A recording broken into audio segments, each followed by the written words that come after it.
Hello and good morning, dear students. Today we are moving on with our third part of chapter heat. In our last class, we have discussed the commonly used thermometers, means the clinical thermometers and the laboratory thermometers, and how to read the readings of these thermometers and the precautions taken while using thermometers. And today we are starting the modes of transfer of heat. So, what is transfer of heat? As heat is a form of energy and can always travel from a body of higher temperature to a body at lower temperature, means the heat transfer takes place from hot object to a cold object. So, to understand this concept, we have to discuss an activity. So, moving on to our activity. To perform this activity, we need a beaker filled with water. The temperature of the water would be normal atmospheric temperature, and we take a steel glass filled with hot milk. So in this activity, first we keep some boiled milk or hot milk inside the steel glass, and we are noticing that the steel glass becomes hot, means the layer of the glass of steel becomes hot due to the hot milk present inside it.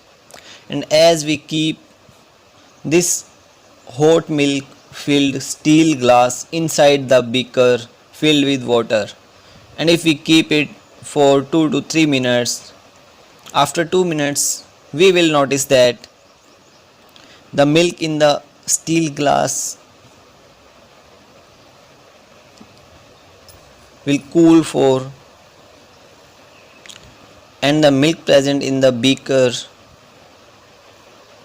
becomes little bit cool, means the temperature of the milk decreases and the temperature of the water present inside the beaker increases, means that temperature of the water rise and the temperature of the milk will decrease. So it concludes that the heat transfer takes from hot object to a cold object. So heat transfer always takes place in this way, as heat transfers from a body of higher object to a body of lower object. The conclusion is that heat transferred from higher temperature to lower temperature, from hot body to a cold body. Next we are going to discuss the modes of heat transfer. Modes means the process or the methods by which heat transfer takes place. So the modes of heat transfer are conduction, convection and radiation. These both of three modes takes place in our daily life. So starting from the conduction, process by which heat is transferred from the hotter end to the colder end of the object is called conduction. As heat transfers in both the three mediums from hot object to cold object, but in conduction the necessity is it takes place in solid, as in solid heat is generally transferred by conduction process, means if heat transfer takes place in solid, so there the mode of transfer of heat is conduction. So understand the conduction transfer of heat by an activity. To perform the conduction activity of heat transfer, we need an aluminium or iron rod and some wax, small pieces of wax also, and a candle. So we hang or fix the one end of the rod between two bricks and paste the wax pieces on the rod and start hitting the rods on one end by candle, and after 2 minutes you observe some process is taking place, means the candle heated the rod and wax pieces begins to fall. from nearest to candle to the farthest situated. So it concludes that heat travels from hot end to cold end, and this all heat transfer taking place in the iron rod means solid, so the process is conduction. Understand this with the help of an image. As in front of you there is two bricks. The one end of the rod is fixed between the bricks and the other end is heated with the help of candle, and on this rod we have pasted the small pieces of wax at a certain distance and start heating the rod at the one end with the help of candle. As continuous heat transfer takes place from candle to the rod, after 1 or 2 minutes we observe that the pieces of the wax starts falling down as heat transfer takes place from this end towards this end.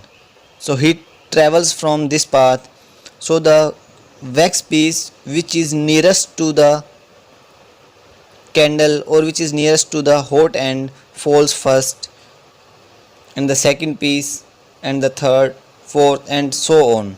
So we can conclude that heat transfer takes place from hot end of the object towards the cold end, and this heat transfer taking place with the help of rod means solid object is used in this heat transfer. So it concludes that the process is conduction. As we have discussed, the heat transfer in conduction takes place with the help of solid object, or in conduction the solid is used. So we have discussed an activity for conduction of heat transfer.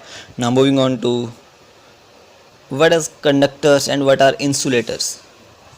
So the definitions of conductor and insulators are as: substance through which heat flows easily are called good conductors, means the substance which do not create any obstructions or barriers in the heat transfer are called conductors. So most of the metals are good conductors. Example: iron, silver, copper, aluminium substances do not stop heat to pass through these. So these are called conductors or good conductors. On the other hand, insulators are substance through which heat does not flow easily are called bad conductors or insulators. The examples of insulators are paper, wood, rubber are all insulators. So the major difference between conductor and insulator is the conductors allow the heat transfer, whereas insulators are the barriers in the heat transfer. So understand the conductors and insulators with the help of one more activity. For this activity we need a beaker made of metal and an handle made of any insulator material. One heating substance should be there, and if we do this activity, first we heat the beaker, means the temperature of the beaker rises. So the beaker is made up of metal, so the beaker allows the transfer of heat from the fire towards the material present inside the beaker. So it is showing that beaker is conductor because it allows the heat transfer from outside to inside material present. So beaker is made up of metal and metals are conductors. And after some time we notice that the beaker is heated too much, means the temperature of the beaker rises too much, but the handle will be at same temperature, at constant temperature. There is no heat transfer in the candle, means the handle of the beaker will not be heated. it shows that the handle is made up of insulator, which means insulator do not allows the heat transfer. So it is the major difference between conductor and insulators. So it's all about the transfer of heat. The first process, conduction. So factor for today's class. Generally liquid and gases are poor conductors, but mercury being a liquid is very good conductor. So what's the reason?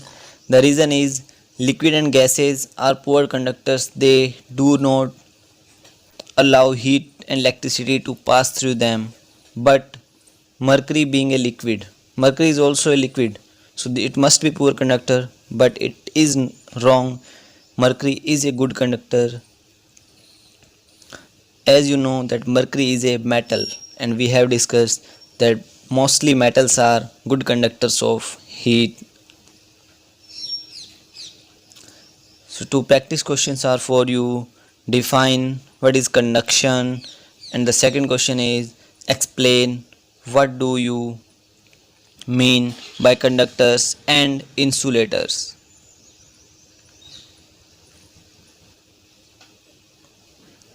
So meet you soon in our next class. Have a great day. Best of luck. Goodbye. Keep studying. Keep revising.